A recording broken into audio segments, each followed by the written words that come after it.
La sesión pasada de Génesis hicimos como un recuento muy veloz de toda la cuestión de la creación. Abarcamos ahora sí que todos los días desde el 1 hasta el 7. Y lo que estuvimos viendo, más que cualquier otra cosa, fue lo que la creación como un todo nos enseña.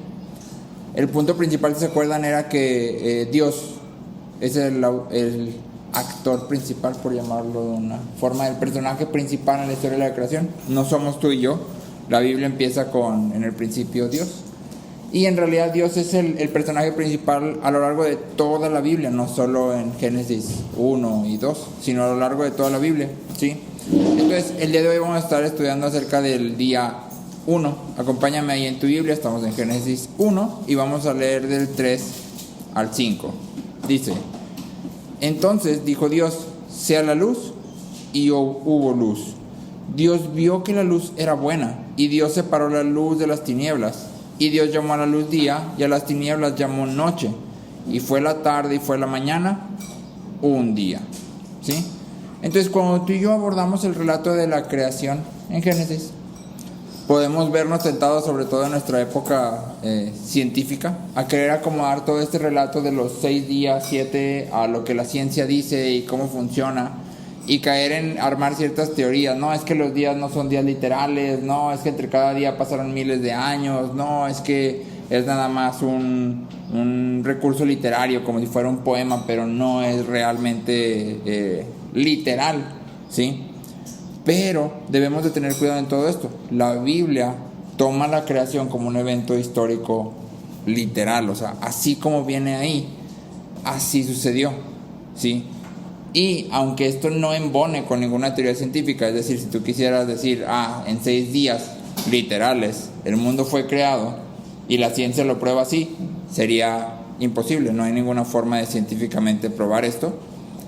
Debemos de considerar que el mundo no es lo que era, ¿sí? Cuando vemos primero la caída, vemos que el mundo cambia, ¿sí? Todo el mundo cambia. Esto lo platicamos en una de las sesiones de Evangelio y Cultura. ¿Te acuerdas que en Romanos dice que la creación gime esperando la redención? Es decir, no solo nosotros como escogidos de Dios esperamos ser redimidos, sino que la creación misma ha sido sometida al pecado y a los efectos de este mismo. Entonces, hubo un cambio. Específicamente, ¿cuáles cambios?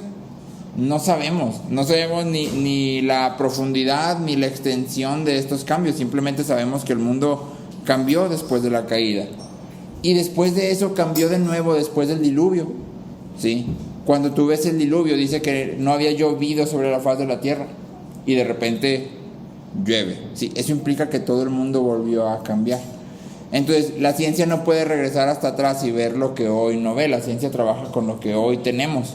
Sí, todo eso es terreno desconocido y que es imposible teorizar en él. ¿Por qué? Porque ni siquiera sé cómo se veía, ni siquiera sé cómo funcionaba y no tengo ningún registro que me ayude a saber, ¿sí? Entonces, tú y yo como cristianos debemos de tener cuidado en 2 cosas. Uno, en reconocer que la Biblia es mi guía, no la ciencia. Ciertamente Biblia y ciencia, gracias, no tienen que contradecirse, pero si en este momento se contradicen, ¿cuál gana? La Biblia. La Biblia es mi guía, ¿sí? Aun cuando la ciencia no esté en este momento en total acuerdo con ella, ¿sí? Segundo, debemos de tener cuidado cómo interpretamos este libro, ¿sí? Cualquiera que sea el mensaje de Génesis para nosotros, fue dado primero por su autor a un pueblo errante, y esto ya lo hemos dicho. El autor de Génesis lo reconocemos porque la Biblia así lo hace, como Moisés. Sí, Moisés escribe este libro para el pueblo de Israel mientras no tiene una tierra, ¿sí? Entonces tú y yo debemos de mantener este contexto en mente, ¿sí? Hay un pueblo que está buscando una tierra de parte de Dios y este pueblo recibe este libro, ¿sí? De ahí obtenemos el significado del pasaje. Pero este significado debe de ser interpretado a la luz de la obra de Cristo y del Nuevo Testamento, ¿sí? Entonces, mientras estudiamos Génesis, mantén esto en mente. Para el pueblo de Israel, este libro tenía un significado específico, ¿sí? Eso es lo primero que tú y yo debemos de buscar. ¿Qué significa para el pueblo de Israel lo que está diciendo aquí Génesis? Y luego ya ese significado lo interpretamos a la luz del Nuevo Testamento, ¿sí?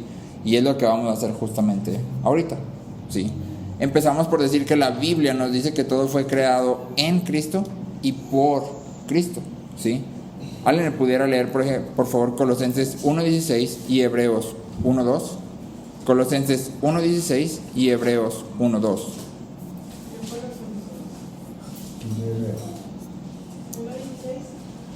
Sí, vamos a leer Colosenses 1:16 y Hebreos 1:2.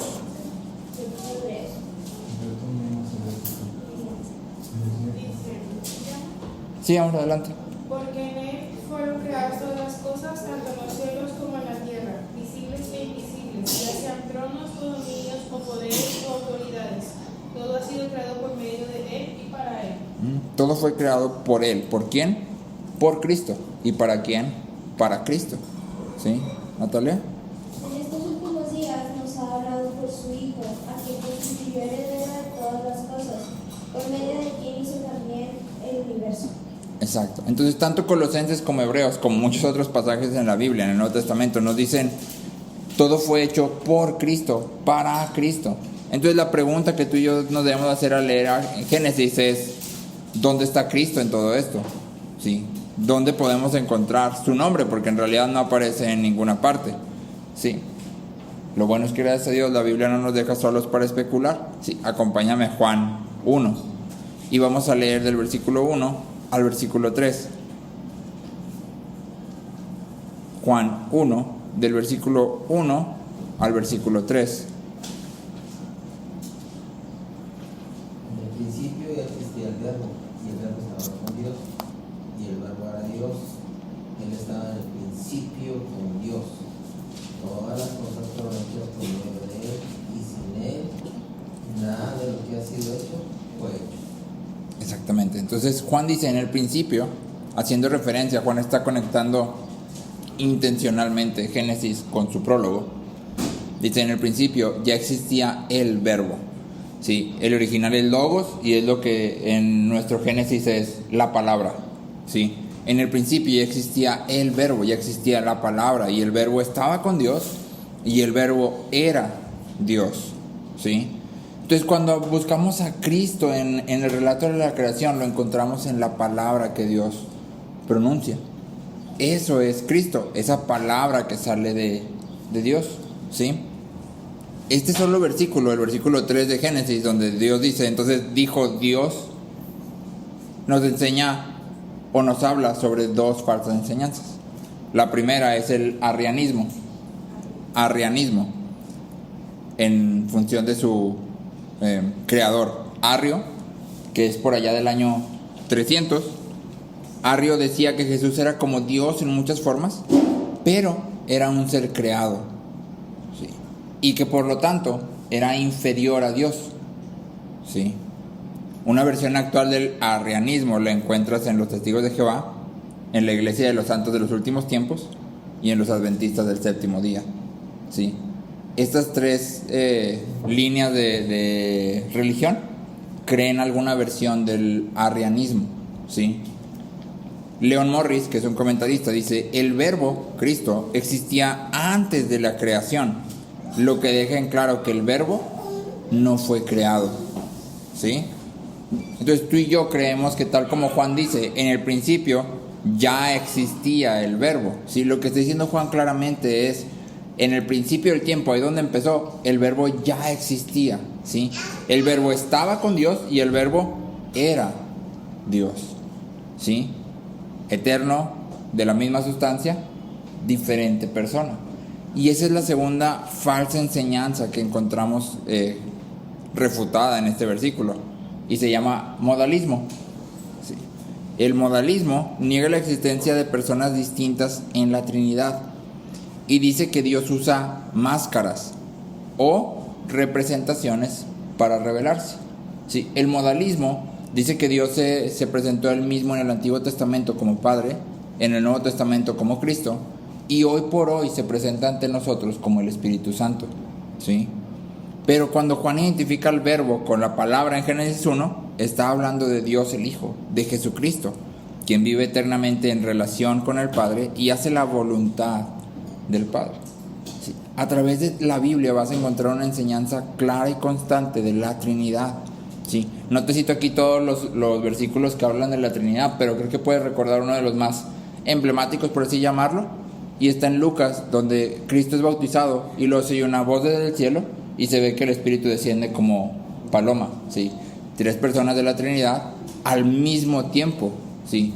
No es que Dios esté usando máscaras o que se presente el mismo de diferentes formas, ¿sí? Otro pasaje relevante está en Mateo, cuando Cristo se va a ir, relevante, está en Mateo, cuando Cristo se va a ascender, dice que vayan a hagan discípulos, bautizándolos en el nombre singular del Padre, el Hijo y el Espíritu Santo. Padre, Hijo y Espíritu Santo es un solo nombre. En el nombre del Padre, el Hijo y el Espíritu Santo, ¿sí? Entonces, esa combinación que hace ahí Mateo de un solo nombre, pero cada uno con un artículo, el Padre, el Hijo y el Espíritu Santo, está apuntando claramente a una distinción en las personas, pero una unidad en la esencia. 3 personas, un solo Dios, ¿sí? Ahora, modalismo no lo vas a escuchar abiertamente en ninguna parte, pero hoy por hoy lo puedes encontrar como unicidad, ¿sí? ¿Dónde encontramos la unicidad? En algunas ramas de pentecostalismo y una iglesia que es ahorita fuerte, sobre todo entre la juventud, y que enseña una versión de unicidad un poquito escondida por debajo del agua, es Elevation, ¿sí? Entonces hay que tener cuidado con esa parte, ¿sí? Estas dos, tanto arrianismo como modalismo, ¿Los metodistas? no, van contra la enseñanza clara de la palabra, ¿sí? Dios Padre, Dios Hijo y Espíritu Santo son 3 personas diferentes, pero un solo Dios, ¿sí? Tanto arrianismo como modalismo son falsas enseñanzas, van en contra de la revelación de Dios en la palabra, ¿sí? Ahora sí, siguiendo nuestros principios de interpretación, para Israel lo más sobresaliente cuando abordan el primer día de la creación, ¿sí?, hubiera sido la palabra de Dios, que es capaz de crear todo.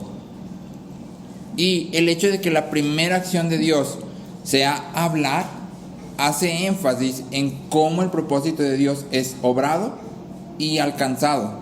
¿Cómo es obrado y alcanzado? A través de su palabra, exactamente. Él dice y las cosas suceden. Cuando Dios dice, sea la luz, Dios está expresando su voluntad, y su voluntad se cumple sin ningún impedimento. Entonces, aquí hay un principio vital para ti y para mí. La voluntad de Dios es el poder creativo y decisivo de todo lo que hay y habrá. Lo que sea que Dios declare que es su voluntad, sin lugar a dudas, sucederá, ¿sí? Y este principio aplica a nosotros personalmente. Tú y yo existimos tal y como somos por la voluntad de Dios, y estamos diseñados para responder en obediencia a esa misma voluntad, tal como está expresada en la palabra, ¿sí? Entonces, en el primer día de la creación, Dios habla y la luz es creada. Algo que es muy interesante y que yo creo que si has leído Génesis así algunas veces, es que la Biblia presenta la creación de la luz antes que la creación del sol, ¿sí? La luz aparece en el día 1, el sol aparece en el día 4. ¿Por qué? Porque la luz no es, el sol, perdón, no es la causa de la luz. Dios es la causa, Dios es la fuente de la luz. Sí, escuché un pastor, le platicaba a Marcos, y su explicación de esto me gustó mucho, porque él decía, esto no es ilógico. Y él decía, así como uno no crearía un instrumento musical sin primero inventar el sonido, Dios primero crea la luz y luego crea los objetos que van a aportar esta luz, ¿sí? Entonces, cuando vemos en el día 1 que Dios crea la luz y hasta el día 4 el sol, no hay contradicción lógica. El sol simplemente es un portador de luz, pero la fuente, la causa de la luz, es Dios mismo. De hecho, Juan dice que Cristo es la luz, ¿sí? Cristo es el verbo y Cristo es la luz, ¿sí? Para el pueblo de Israel, acuérdate, están caminando por el medio del desierto, ¿sí? La noche, la oscuridad era helada y amenazante, pero el Dios que creó la luz proveyó la Shekinah. ¿Te acuerdas qué es la Shekinah? La nube, sí. Pero de día era una nube que los cubría del sol, y de noche era una columna de fuego que los alumbraba y los calentaba, ¿sí? Y esta nube los acompañaba por donde quiera que el pueblo iba. Esta Shekinah alumbraba el camino del pueblo, ¿sí? Los llevaba por donde tenían que ir. Alumbraba en sentido literal por la noche, pero también alumbraba en sentido figurativo, en que les decía hacia dónde tenían que ir. La Biblia dice que cuando la nube se movía, el pueblo rápido desarmaba todo y seguía la nube, ¿sí? La nube mostraba el camino por el cual iban a caminar, ¿sí? Esta nube obviamente era una representación de la presencia de Dios, ¿sí? Ahora, esto lo platicamos en la sesión pasada, pero creo que es algo relevante, y en este pasaje en específico me gustó mucho, ¿sí? Cuando tú y yo vemos la naturaleza caída del hombre, nuestra naturaleza caída, lo que encontramos es caos. Encontramos algo vacío y sin forma, tal como estaba el mundo en Génesis 1, ¿te acuerdas? Que el mundo estaba vacío y sin forma, y que había tinieblas cubriendo la tierra. Generalmente tú y yo asociamos tinieblas con maldad, sobre todo cuando abordamos la Biblia, pero no necesariamente quiere decir maldad. Muchas veces, como en este pasaje, o en Isaías, cuando hace referencia también a la venida de Cristo, habla de una oscuridad tan densa que es imposible ver, ¿sí?, a través de ella. Entonces, cuando tú y yo hablamos de la naturaleza caída del hombre, de la naturaleza pecaminosa del hombre, hablamos de esta misma situación de caos, de vacío, de falta de forma, ¿sí? Y tal como aquí en Génesis 1, Dios comienza su obra en el hombre por la visitación del Espíritu Santo. ¿Te acuerdas que en el versículo 2 dice que el Espíritu se movía sobre la faz de las aguas? ¿Sí? De esa misma forma es el Espíritu Santo quien viene al alma y se mueve a través de ella. Y como primer don, trae luz. ¿Sí? ¿Qué se ve? A través de su palabra, nuestro entendimiento es alumbrado. ¿Sí? A través de que Dios dice, sea la luz, nuestro entendimiento es alumbrado y nuestro pecado nos es revelado, ¿sí? Te fijaste que, y te lo mencioné muy rápido, pero te fijaste que cuando Dios crea la luz, no solo crea la luz, sino que también la separa de las tinieblas, hace una distinción clara, ¿sí? Entonces, cuando Dios viene y en nuestras vidas dice por su palabra, sea la luz, nuestro pecado nos es revelado. Podemos ver nuestra culpa y podemos ver la imposibilidad de escapar por nuestros propios medios, ¿sí? Tal como en Génesis 1, la luz viene por la palabra. La luz viene a los hombres por la palabra expuesta. Y cuando Dios viene al hombre y dice, sea la luz, entonces podemos ver a Cristo y su obra, ya que Cristo mismo es luz. En Juan 8:12, Cristo está hablando y dice, yo soy la luz del mundo. El que me sigue no andará en tinieblas, sino que tendrá luz de la vida. ¿Sí? Entonces la luz verdadera siempre es un don de Dios y proviene solamente de Él. Cuando tú y yo abordamos Génesis 1, ¿de dónde salió la luz? ¿Qué había en el mundo, vacío y sin forma, cubierto totalmente de tinieblas, que fuera capaz de producir esta luz? ¿Cómo? ¿Qué había en el mundo que fuera capaz de producir la luz que aparece de repente? Nada, absolutamente nada. De la misma forma, no hay nada en nosotros que pueda ser usado para producir salvación. Ni nuestra voluntad, ni nuestro deseo, ni nuestras ganas, ni nuestro, como dice Pablo, correr. Sí. Solamente Dios, de la nada, porque eso es lo que pasa en Génesis 1, puede producir en el hombre luz, vida. ¿Sí? Entonces, cuando tú y yo abordamos Génesis 1, estamos viendo en realidad, sí, la creación del mundo, histórico, real, o sea, es literal lo que está pasando aquí, pero también estamos viendo cómo Dios obra en nuestras vidas, ¿sí?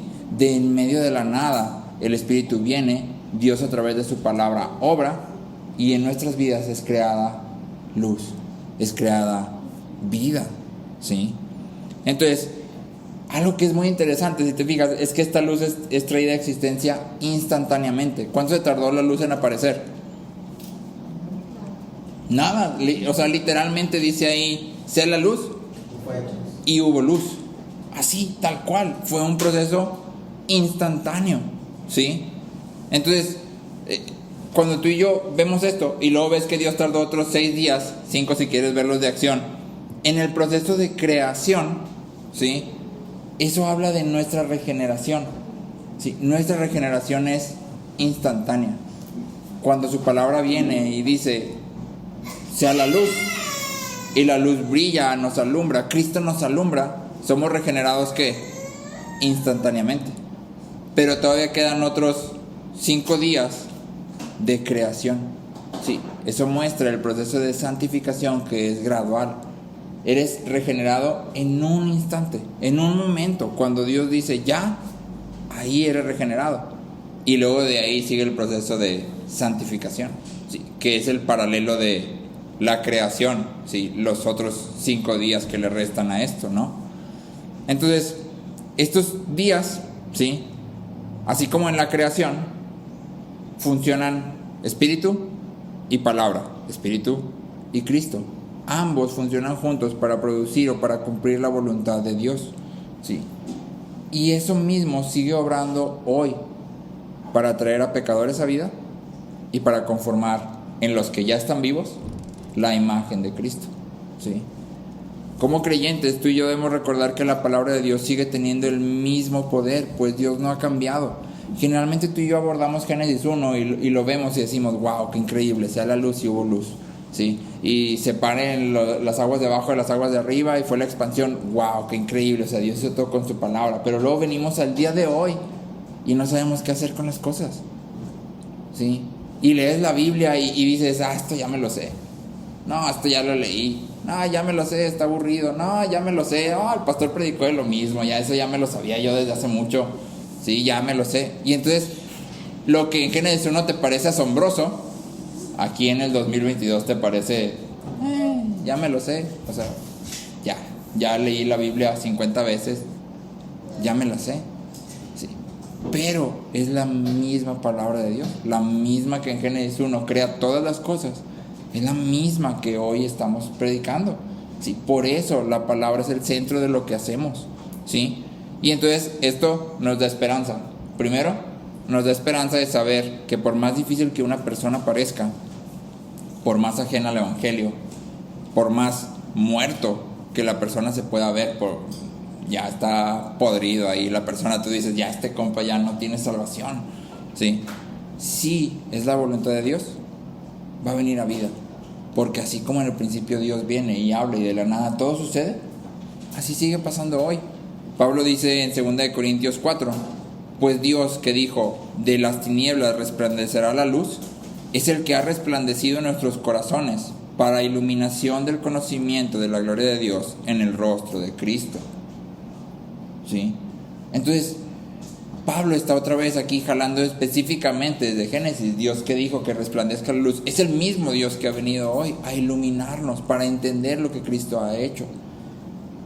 Es el mismo Dios que está hablando al corazón de los pecadores, ¿sí? Y cuando Él decide, estos pecadores, estos muertos como tú y como yo, vienen a vida, ¿sí? Pero también nos da esperanza para que, sin importar lo difícil que pueda verse la situación hoy en nuestra vida, porque muchas veces lo hemos hablado, ¿no? Y ha sido un tema recurrente en Gálatas, cuando nos examinamos a nosotros mismos, generalmente lo que encontramos es que no somos como quisiéramos ser respecto al evangelio. Cuando me comparo con Cristo, no me parezco a Cristo tanto como yo quisiera, ¿sí? Y decíamos, ni siquiera me parezco mucho a Pablo, que digamos, ¿sí? Ni siquiera me parezco mucho a Pedro, ¿sí? Y así te puedes ir bajándole y decir, la verdad ando sí, me parezco más a Jonás, exactamente, o sea, y dices, no puede ser, o sea, pero hay esperanza. ¿Por qué? Porque la misma palabra que creó de la nada la luz siguió haciendo la obra en los 10 consecutivos. Entonces la pregunta aquí es, ¿cómo puedo ser santificado? ¿Cómo puedo seguir madurando? ¿Cómo puedo seguir creciendo? A través de su palabra, ¿sí? A través de estudiar su palabra, a través de escuchar su palabra, a través de hablar su palabra, ¿sí? La palabra es algo que tiene poder en sí mismo, y aquí no hablamos de una cuestión poder de que digas cosas y sucedan, no. Cuando yo abro la Biblia y estudio la Biblia y escucho la Biblia expuesta, esa palabra, que es la palabra de Dios mismo, no es lo que yo estoy diciendo, es lo que Dios ha dicho, va a producir en mi vida lo que tiene que producir, ¿sí? Isaías dice que su palabra no vuelve a él vacía, sino que cumple el propósito con el cual fue enviada, ¿sí? Entonces, la palabra de Dios siempre va y hace lo que tiene que hacer, aunque muchas veces parezca que no, y muchas veces tú y yo desesperamos porque decimos, es que ya le prediqué a fulanito, y ya le dije, y ya le hablé, yo ya leí la Biblia, y nomás no salgo de esto, ok, pero la palabra va a hacer su función, ¿sí? Entonces tú y yo tenemos que regresar constantemente a su palabra. Y una pregunta relevante para ti y para mí como creyentes es cómo debemos responder ante esta palabra que Dios ha hablado y sigue hablando día con día. Y hay dos pasajes que te puse ahí en las notas y que me gustaron mucho. El primero está en Salmos 33, 8 y 9. Y dice, tema al Señor toda la tierra, tiemblen en su presencia todos los habitantes del mundo. Y luego dice, ¿por qué? O sea, tienes que temer y tienes que temblar. ¿Por qué? Porque Él habló y fue hecho. Él mandó y todo se confirmó. La razón por la que tú y yo abordamos a Dios con temor y temblor, o sea, reconociendo que Él es todopoderoso, Él es Dios y yo soy un ser creado, Él es santo y yo no, es porque cuando regreso a Génesis veo todo lo que Él ha hecho. Y cuando regreso a mi vida veo todo lo que Él ha hecho. No yo, Él. Yo no puedo hacer lo que está pasando, ¿sí? Y en Apocalipsis 4:11, esto es una representación de los ancianos que representan a la iglesia. Dice, digno eres, Señor y Dios nuestro, de recibir la gloria y el honor y el poder, porque tú creaste todas las cosas y por tu voluntad existen y fueron creadas. Dios es digno de recibir gloria, honor y poder, porque creó todas las cosas.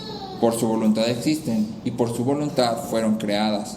Entonces, aquí hay una reacción correcta de ti y de mí hacia la palabra de Dios. Temor y temblor, es decir, reconocer siempre que Él es santo y yo no. Él es Dios, yo no, ¿sí? No sé si te acuerdas cuando estudiamos Malaquías que decíamos que el problema principal del pueblo era que habían olvidado esta distinción. Se les había olvidado que Dios es totalmente santo y ellos totalmente pecadores. Y entonces trataban a Dios como y le exigían y hablaban como si... ¿Por qué? Porque habían olvidado esta distinción. Tú y yo no podemos nunca olvidar esa distinción. Dios es totalmente santo, yo no. Si hoy estoy vivo es porque Él así lo ha hecho, ¿sí? Si hoy puedo ver el Evangelio y a Cristo y tomarme de Él y ver mi pecado, es porque Él así lo ha hecho, no yo, ¿sí? Entonces me acerco a Dios con temor y temblor, pero también me acerco a Dios rindiéndole gloria, honra y reconociendo que todo el poder le pertenece, ¿sí? Él es digno de recibir todo lo que yo poseo y lo entrecomillo porque no es mío, ¿sí? Debe ser rendido ante Dios. Tiempo, cuerpo, posesiones, recursos, todo lo que tengas debe ser rendido ante Dios. ¿Por qué? Porque Él creó todas las cosas y por su voluntad existen y fueron creadas, ¿sí? Esa es la razón suficiente para que tú y yo rindamos todo lo que somos ante Dios. Gerhard von Rad dice, la creación es producto de la voluntad personal de Dios. Y conecto esto con lo que estamos viendo. Salvación, te lo puse en la sesión pasada, salvación es recreación. Entonces nuestra salvación es producto de la voluntad personal de Dios. No somos un producto de un azar. Alguien nos predicó y pues tú decidiste venir a Dios y pues ya, o sea, Dios estaba viendo a ver si venías o no venías, podía que sí, podía que no. No. Personalmente, Dios dijo, tú. Y entonces, hay vida en nosotros. Sí, nuestra salvación es producto de la voluntad personal de Dios.